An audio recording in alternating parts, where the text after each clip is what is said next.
Bon matin à vous tous, mes frères et sœurs, nos amis visiteurs et nos très chers internautes, nos frères et sœurs qui sont dans Zoom et que la paix de Dieu, sa grâce, sa bonté reste et demeure sur son Église. Amen.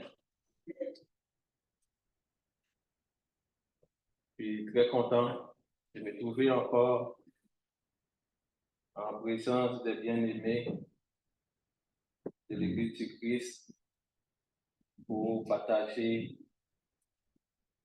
la sainte parole, pour partager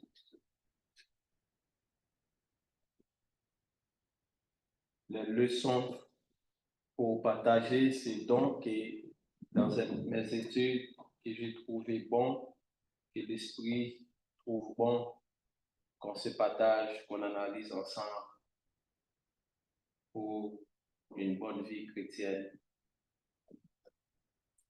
Alors, ce matin, mes frères et sœurs, nous allons étudier dans le livre de Jonas. Étudier dans le livre de Jonas, c'est quelque chose que tout le monde peut voir déjà, car c'est un livre qui a juste 4 chapitres et nous connaissons pas mal cette histoire depuis qu'on était enfant, ceux qui ont été dans des familles chrétiennes. Tous les enfants savent que le gros poisson a avalé Jonas, il a passé 4 jours et après il est sorti. On dirait que l'histoire est terminée là. Mais ce matin, moi qui ai été choisi par notre prédicateur pour présenter l'étude ce matin, n'avais pas ce sujet en tête. J'avais une autre étude à présenter. En révisant l'autre étude, l'Esprit m'a dit, va voir dans la vie des anciens. Et j'avais décidé, je dirais, où c'était expressément l'Esprit de Dieu qui m'a guidé vers le livre de Jonas.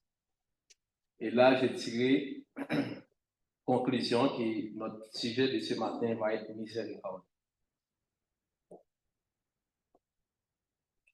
Avant de rentrer dans le sujet et commencer l'étude, allons-y dans une petite prière avec moi, s'il vous plaît. Adorable Père Céleste, toi qui es bon, qui es digne de l'ouvrage, toi qui es grand, toi qui es rempli de compassion, toi qui nous aimes le premier, nous voici ce matin, Père Saint, réunis, nous qui sommes tes enfants. Acceptez-nous, Père Saint, à tes pieds.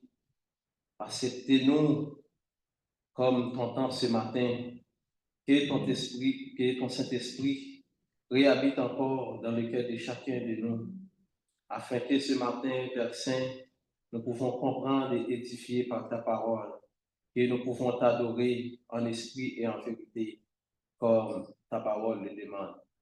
Avec nos Père Saint, avec ceux qui sont en route pour venir, avec ceux qui sont en Zoom, et nous t'en prions, Père Saint, pour ceux qui t'éloignent, et que ton Saint-Esprit les ramène. Nous t'en prions ainsi, dans le précieux nom de notre Sauveur Jésus-Christ. Amen.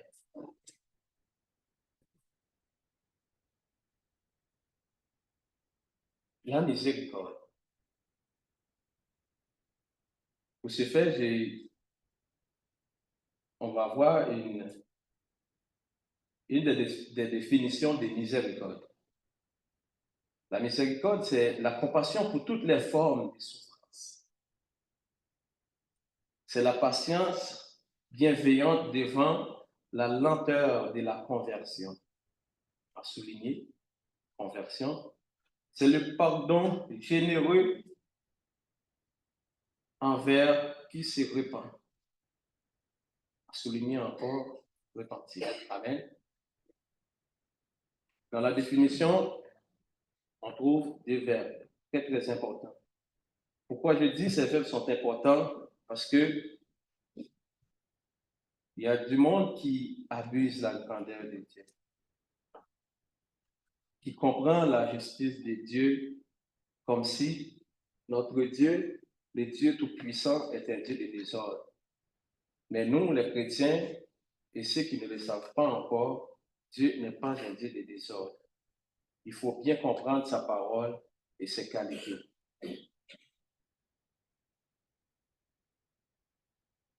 Et aussi, je vais nommer quelques mots qui sont synonymes à la miséricorde. Comme ça, quand nous lisons les passages bibliques, nous allons comprendre toute la profondeur de la miséricorde de Dieu. Quels sont ces mots? C'est la bonté, la commisération, l'humanité, la magnanimité, le pardon, le pitié, etc. En trouvant ces mots, nous pouvons comprendre que là, il s'agit de la miséricorde de Dieu.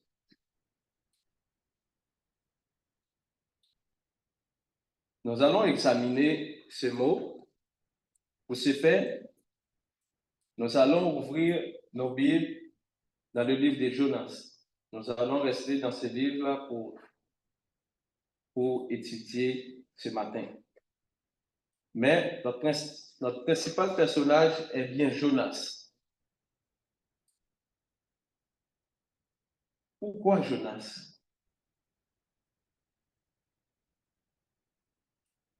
Dieu a choisi Jonas pour nous laisser cette leçon, cet exemple de miséricorde. Dieu a parlé à son serviteur Jonas, comme nous le savons depuis dans le tout premier verset, d'aller à Nénive pour demander au peuple de se repentir. Jonas, c'est l'un des 12 petits apôtres de son siècle, de son temps. Il était le 5e parmi les 12. Je vois que son nom aussi signifie colombe. Et nous savons bien, la colombe, c'est la femelle du pigeon, et que la colombe est symbolique dans la Bible, car l'Esprit a descendu sur Jésus comme une colombe.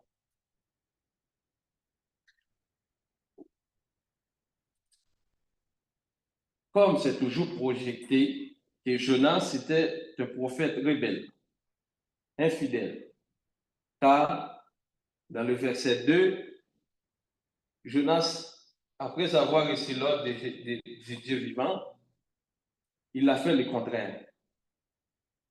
Il a refusé l'ordre du Tout-Puissant.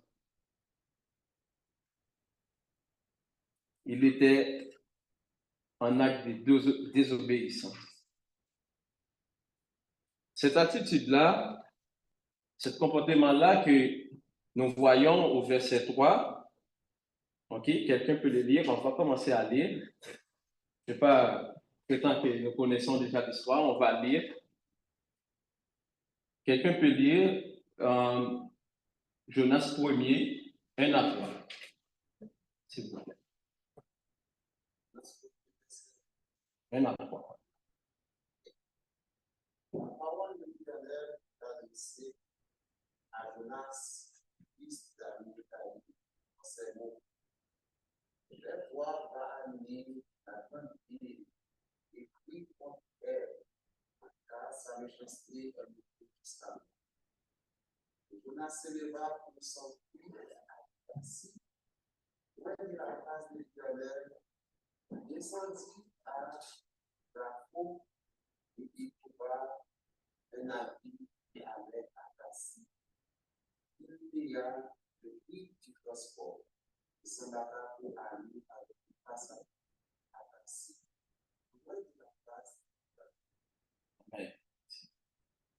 Alors, Jonas est loin de là. Il est loin de la volonté de Dieu. Mais je me pose la question, curieusement, Est-ce que c'est ça que l'Esprit veut nous laisser dans ce récit? Non. Ce n'est pas cela que l'Esprit veut nous faire savoir expressément de Jonas, ni de notre Dieu Tout-Puissant face à son serviteur Jonas.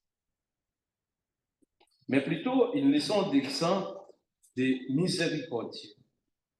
Car Dieu, dans sa nature, est miséricorde. Je veux quelqu'un le dire pour nous en Psaume 103, verset. Dieu, dans sa nature, il est miséricorde.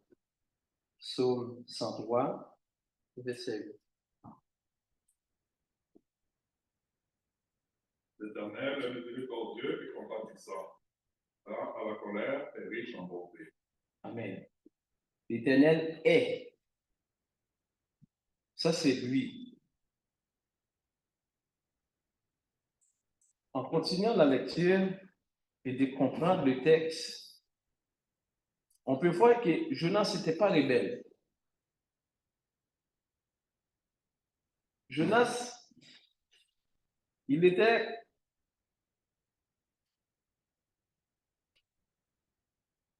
pas rebelle. La raison n'était pas comme déterminée que c'était un rebelle qui servait Dieu, que ce prophète était un rebelle. La réalité, c'est que Jonas était sans pitié. Sans pitié, comment? Sans miséricorde, comment? Mais juste pour le peuple de Ninive. Car il avait une bonne relation avec Dieu. Parce qu'avec l'Esprit de Dieu, avec un esprit de discernement, nous voyons où s'est débuté le chapitre. Et que ce n'était pas juste ça la communication, la relation de Jonas avec Dieu. C'est que Jonas lui-même avait fait son propre jugement. Il ne voulait pas que Dieu aille et pitié pour ce peuple. Car lui-même, l'odeur, il a compris, il comprenait quel type de méchanceté, comment le peuple de Ninive était dans le vide, était dans le fond. On va lire dans Jonas 4, le verset 1 à 2. Nous allons voir comment que Jonas va nous faire comprendre sa relation avec Dieu, sa position. Jonas 4, 1 et 2. Il disait, on allait rester dans le livre de Jonas pour ne pas aller trop loin. Elle a vécu fort à Jonas. Et il fit miracle. Il implora l'Éternel et dit, ah, Éternel, n'est-ce pas ce que je disais quand j'étais encore dans mon pays? C'est ce que je voulais prévenir en fouillant en Tassi, car je savais que tu étais un Dieu compatissant et miséricordieux, lent à la colère et riche en bonté, et qui te répond bien. Nous voyons ici que, avant même le début du verset, que Jonas et Dieu avaient une communication. Que Jonas savait qui est son Dieu. C'est normal. Nous, dans cette chair, des fois, on a tendance d'être très durs. Surtout quand nous nous trouvons bons, quand nous trouvons que nous faisons tellement de sacrifices pour servir Dieu et que le prochain qui reste dans la paresse, qui reste dans sa belle vie, nous ne voulons pas qu'il ait la même opportunité que nous. Nous ne voulons pas qu'il ait le même salaire que nous. C'était ça qui a pris Jonas de ne pas vouloir obéir à l'ordre de Dieu, car il savait clairement que Dieu est bon, qu'il est lent à la colère, qu'il allait pardonner le peuple de Ninive s'il se repentait. Mais ça, c'était Jonas. Dieu, dans le contraire, comme je viens de dire, il a un amour sans mesure. Il est rempli de miséricorde. son but, ce n'était pas de périr le peuple de Ninive, mais c'était plutôt de réconcilier avec eux, avec ses créatures, ses enfants, toutes les bêtes de cette ville, tous les villages, toutes les arbres, parce que c'était à lui et à lui seul. Nous allons voir que le livre de Jonas, cette histoire, c'est tellement grand, il est résumé en 4 chapitres, mais si nous tenons à décortiquer, à trouver la grandeur de Dieu et même la prophétie qui se trouve dedans, nous n'allons pas finir de parler de ce livre durant le reste de cette année. Car c'est un livre aussi qui prédit l'avenir de Jésus-Christ. Quand Jésus n'était pas encore venu sur la terre. Jonas a fait l'ombre de Jésus-Christ. Quand il était dans le bateau, que Dieu a soufflé sur ce bateau, à la recherche de Jonas, après que les gens qui étaient à bord de ce navire ont fini d'implorer les faux dieux, le dieu des minuscules, après qu'ils ont fini de les débarrasser de toutes choses matérielles qui faisaient poids sur ce navire, ils ne savaient pas quoi faire encore. Le capitaine était allé voir en dessous du bateau, dans les chambres en bas, ils ont trouvé Jonas. Ils ont questionné Jonas. Brèvement, nous allons voir que Jonas était un serviteur de Dieu. Il n'a pas menti. Il était comme Jésus, humble et doux. Il a dit, oui, c'est moi. C'est moi le problème. Vous pouvez me jeter dans l'eau, jette-moi dans la mer et vous aurez la paix. Jonas 1, le verset 8 à 16. On va le lire, s'il vous plaît. Jonas 1er, 8, 16.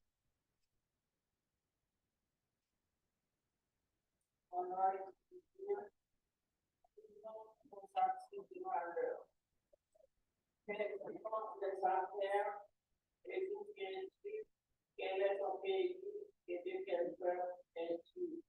Il leur répondit, je suis éponge et je crains l'Éternel, et tu es sûr qui a fait la mer et la terre. Ces hommes eurent une grande frayeur et ils lui dirent, pourquoi as-tu fait cela? Car ces hommes savaient qu'il est loin de la face de l'Éternel parce qu'il leur avait déclaré. Lui dire que ferons-nous pour que la mer se calme avec nous? Car la mer était de plus en plus courageuse.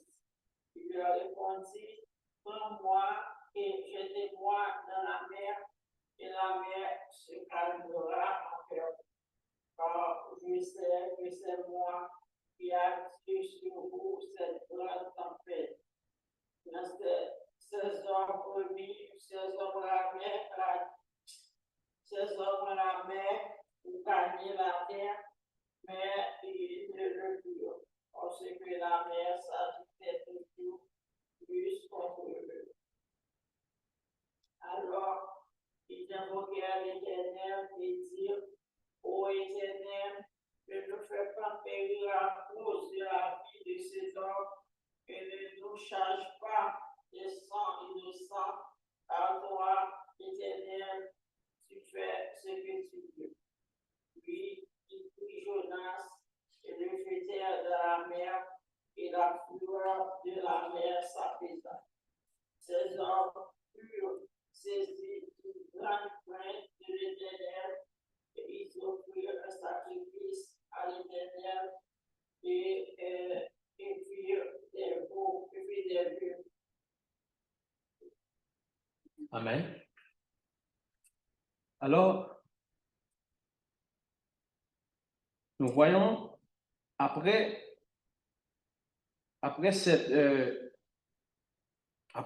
la déclaration de Jonas, après le mot m'échappe, après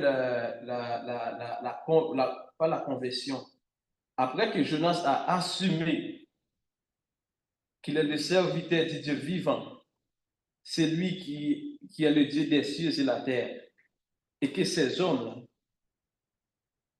qui étaient des serviteurs des dieux, des faux dieux, ils ont tout de suite, ils comprennent que Dieu, que Yahweh est le Dieu tout-puissant. Et c'est lui qui est par-dessus de tout. Et nous pouvons voir la repentance, la conversion de ces gens-là. De la même manière, quand Jésus devrait rentrer dans le sein de la mort pour nous libérer. Parce que nous savons que ce n'est pas lui que nous avons eu grâce.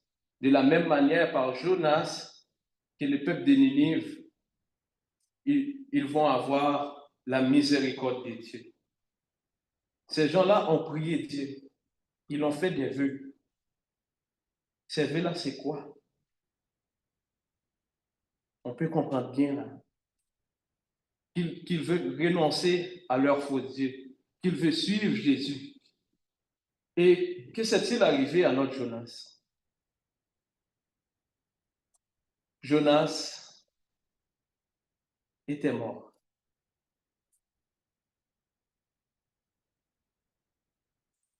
On voit l'histoire quand on raconte aux enfants là, préliminairement, que Jonas a passé 3 jours dans le ventre du poisson. Mais il n'a pas passé 3 jours dans le confort. Il n'a pas passé 3 jours comme il était conscient. Non. Jonas était mort. Il était descendu dans le sein de la terre. Mais c'était spécial. Parce que nous avons besoin de cet exemple, de cette leçon. Malgré sa mort dans le ventre du poisson, il a pu voir la gloire de Dieu. Il a pu voir le Saint-Esprit. Il pouvait prier. Il pouvait invoquer le pardon de Dieu. Jonas a prié. Il a imploré Dieu. Oui, nous allons voir ça dans Jonas 2, 6, 7. Jonas 2, 6, 7.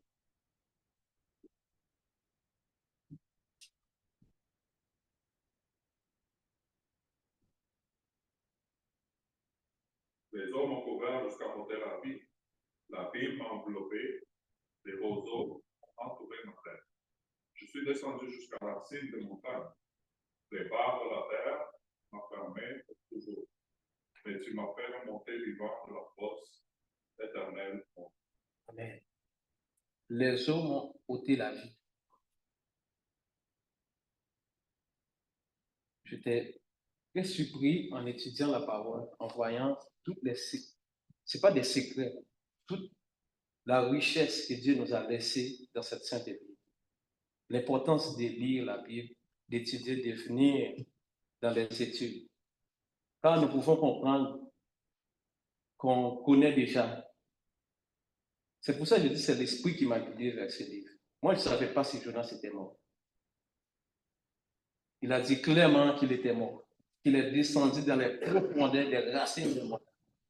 Ça veut dire qu'il était rentré, comme Jésus-Christ devait venir et rentrer au sein de la mort, pour aller au-delà au séjour des morts, pour aller libérer les captifs, pour nous libérer, nous qui étions morts par nos offenses, par nos péchés. Dieu lui a fait revenir sur la terre. Dieu lui a donné la vie. On n'a pas utilisé ressuscité pour Jonas. Il est différent de Dieu. C'était l'ombre. Il est différent de Jésus-Christ. C'était l'ombre de ce qui devrait venir. Jésus, c'est lui qui nous a libérés, qui nous a placés aujourd'hui dans une vie d'espérance, de vie éternelle, de paix. Et Jonas était venu sur la terre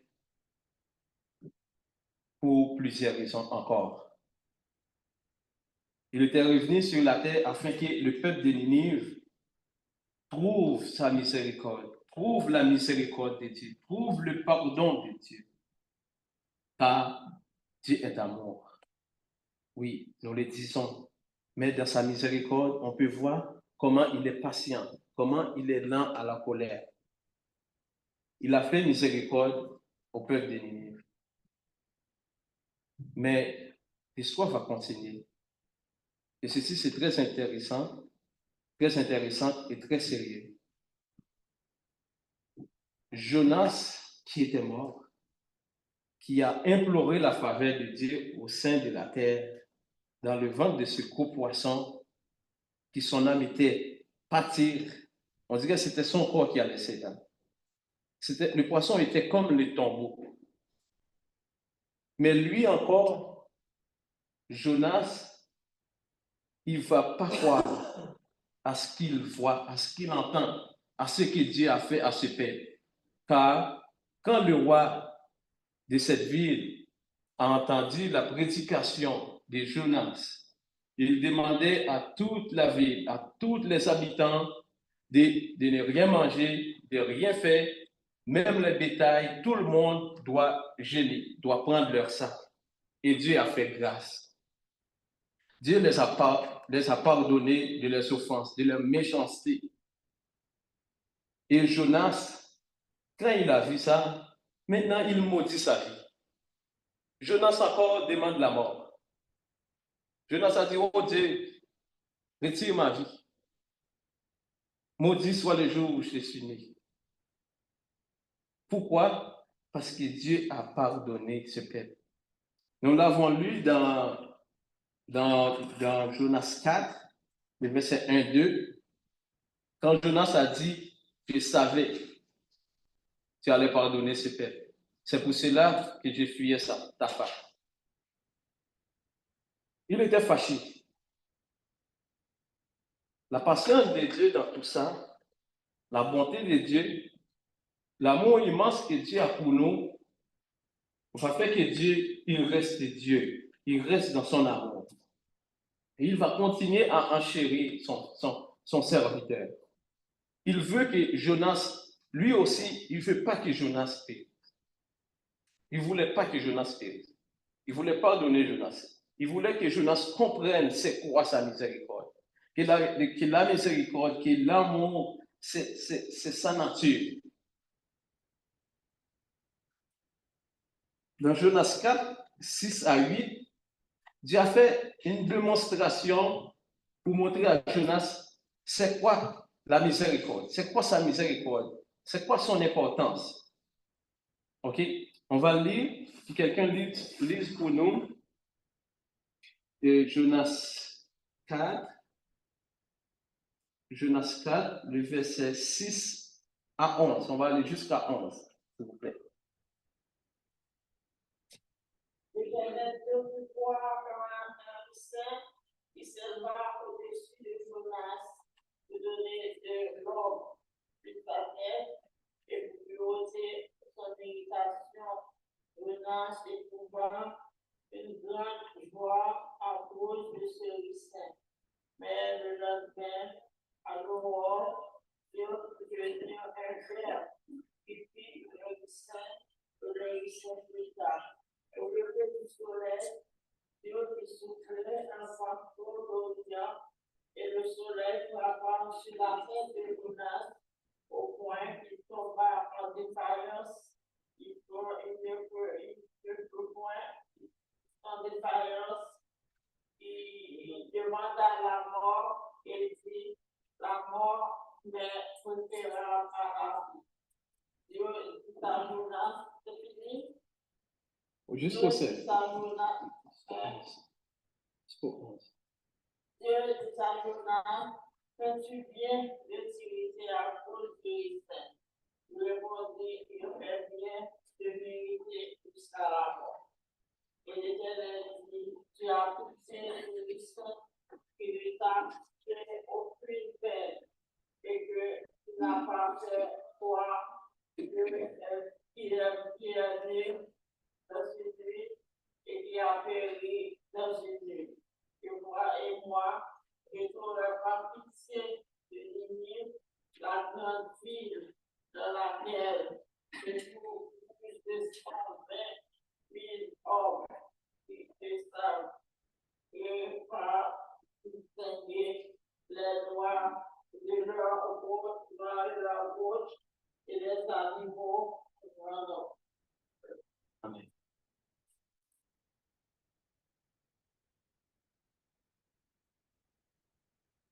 Est-ce qu'il y a quelqu'un qui peut me dire comment ils comprennent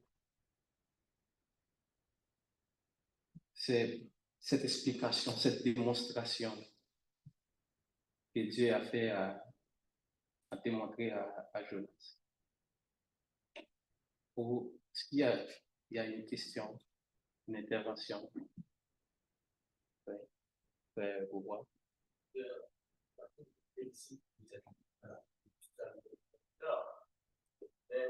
La paix, c'est une confusion. Est-ce que vous avez parlé de la mort de Jonas?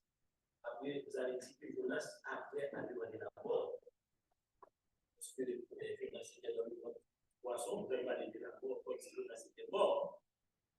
Ça, c'est une supposition. Nous l'avons lu. Vous pouvez relire Jonas 2, 6, 7. Je ne sais pas tout ça. Où je vais lire.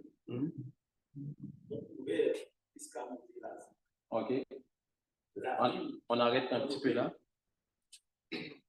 Qu'est-ce que les autres ont fait? Ok.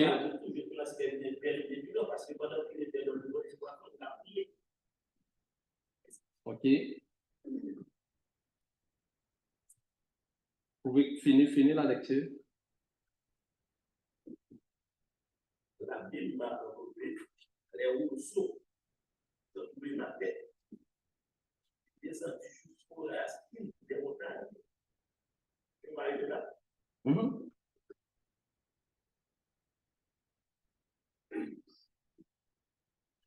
C'est écrit, c'est clair que les eaux ont ôté la vie de Jonas. Mais si vous allez lire chez vous, relire les chapitres, ok, les livres de Jonas, vous allez voir que c'était spécial. Ok, je ne vais pas souligner le verset qui dit que malgré là où il se trouvait, il a pu voir la gloire de Dieu, la présence du Saint-Esprit. Oui, frère Frédéric. Et je vais ajouter à l'explication que tu donnes, qui tient à Moïse.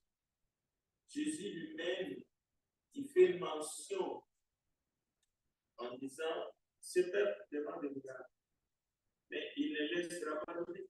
Comme Jonas a passé 3 jours, et même le fils de l'homme. Alors Jésus a passé 3 jours, 3 nuits dans ces jours de mort. Mais Jésus était mort. Pas quant à l'esprit. Quant à l'esprit, il était vivant. Il est allé dans le ciel. Cette comparaison de Christ 3 jours, 3 nuits et Jonas, ça donne l'éclairage nécessaire pour comprendre l'explication de Jonas quand le jour de la mort était considéré comme mort. Mais il a été craché par les poissons. Alors c'est tout à fait normal que à ce moment-là, il est vivant en chair et en os que Jonas demande la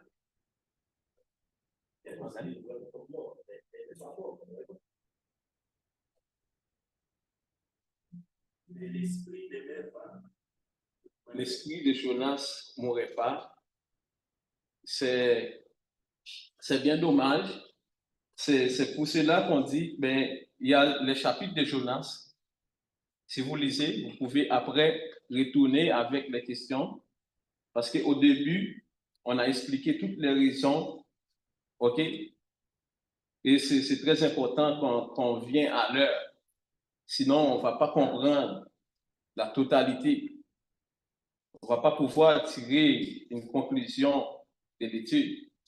Mais Dieu a fait grâce qu'on aura l'étude en ligne que vous pouvez aller revisualiser en temps sur le site de l'Église pour pouvoir mieux comprendre. Y a-t-il une autre personne qui voulait ajouter quelque chose? Et alors, j'aimerais savoir si sur les concernant les saints, cette explication là, les hommes ont ouvert jusqu'à côté la vie, et puis dans le verset 6, il a dit, mais tu m'as fait remonter vivant de la fosse. Est-ce que c'est par rapport à ces deux-là? Dans le verset 5, il dit que les hommes ont ouvert jusqu'à côté la vie. Dans le verset 6, il a dit, mais tu m'as fait remonter vivant de la fosse. C'est bien que le peuple a déjà dit. L'exemple de Jésus, il est mort d'abord avec 3 jours. Donc là, j'aimerais savoir si à partir de ces deux versets-là, des explications se font. Oui, c'est fondé parce que justement, vous pouvez voir le contraire de la mort. Ou le contraire de la vie. La vie, après, oui. Dans le verset 6, on va dire, mais tu vas remonter vivant. Vivant. Donc, évidemment, c'est clair et net qu'il était mort. Oui, ok. Alors, c'est quant à la chair. Oh, ok. Oh, ok, bon.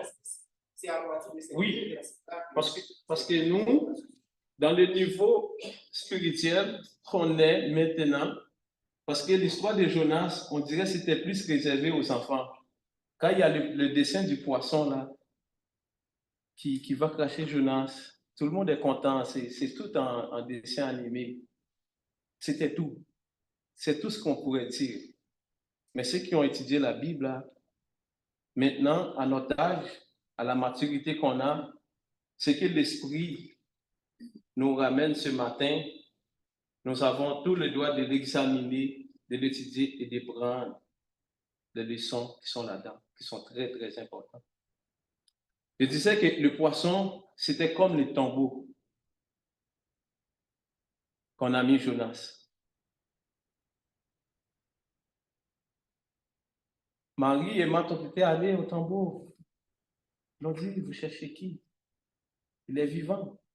Jésus n'est plus au tombeau. En réalité, Jonas, en plus c'est clair, il n'était pas, parce que c'est l'esprit. Nous savons ça, c'est l'enveloppe. Dans 24 heures, là, ça ne sert à rien. Pour continuer.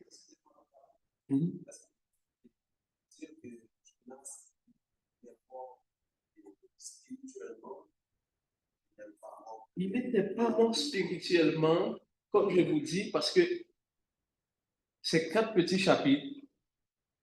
C'est un petit prophète. On le voyait comme un rebelle. Et on avait tiré conclusion, c'était quelqu'un qui était avalé par un poisson qui s'est fait vomir. Mais la réalité, la puissance de l'évangile est exactement là-dedans.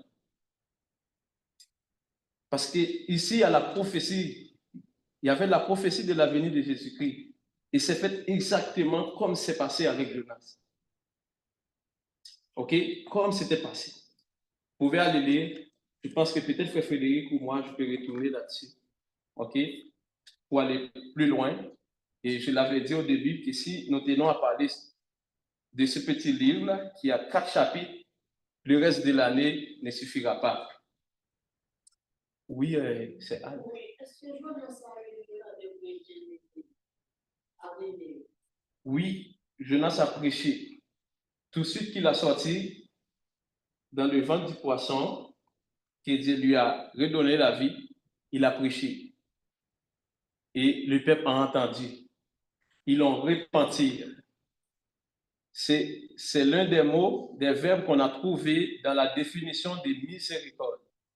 La miséricorde de Dieu manifeste dans la conversion, dans la repentance.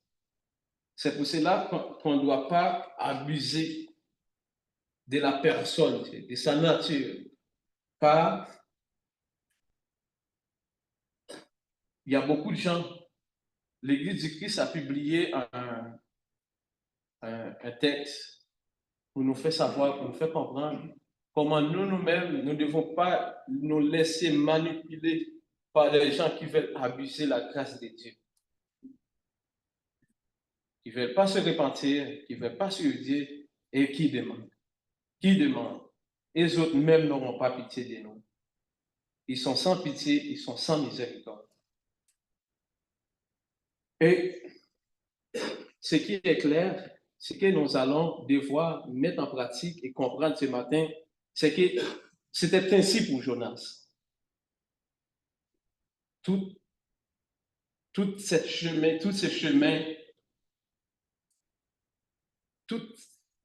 ces trucs-là que Dieu a fait là, toute la projection de sa miséricorde. Mais pour nous, c'est le contraire. Pour nous, c'est le contraire car le jugement est fait. Il ne faut pas être sans pitié. Maintenant, on ne peut pas être comme Jonas. On ne peut pas être rebelle. Pourquoi? Parce que nous devons lutter pour ne pas se trouver dans cette situation. Nous devons avoir des miséricordes pour nos prochains, pour nous, pour les perdus. Parce que dans Jacques 2, verset 13, la parole a dit clairement que le jugement sera sans miséricorde pour ceux qui n'ont pas de miséricorde. Amen. Le jugement sera sans miséricorde pour ceux qui n'ont pas de miséricorde. Alors, mes frères et sœurs, qu'attendons-nous? S'aimer donc dans la miséricorde, car la miséricorde, il triomphera le jour du jugement. Continuons à obéir aux ordres de Dieu et faisons sa volonté. Et non, aimons nos prochains. Dans Exode 33, 19, la parole a dit ainsi, que Dieu a fait grâce et miséricorde à qui il veut.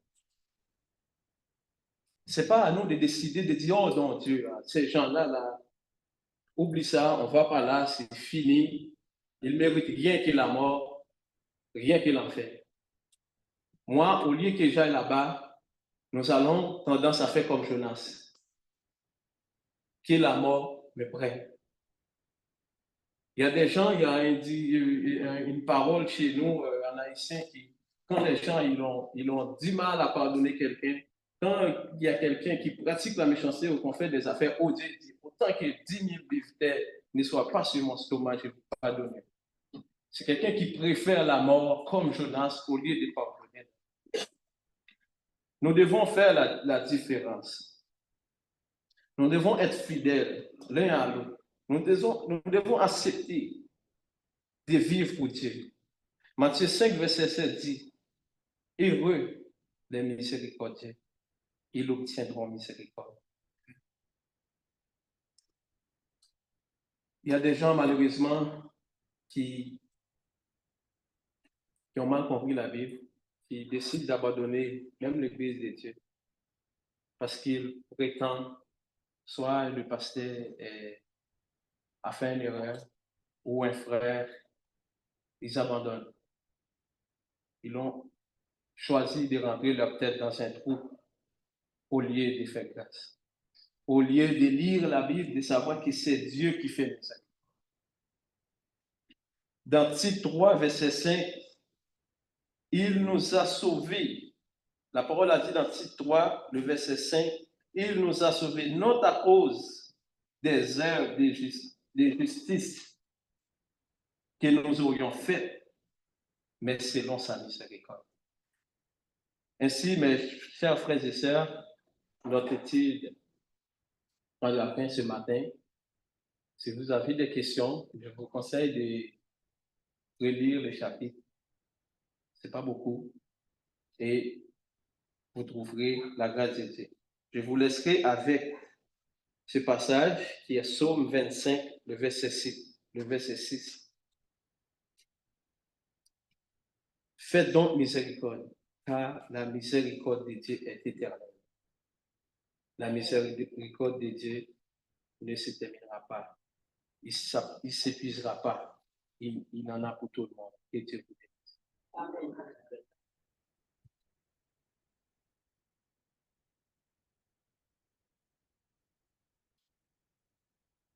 Amen.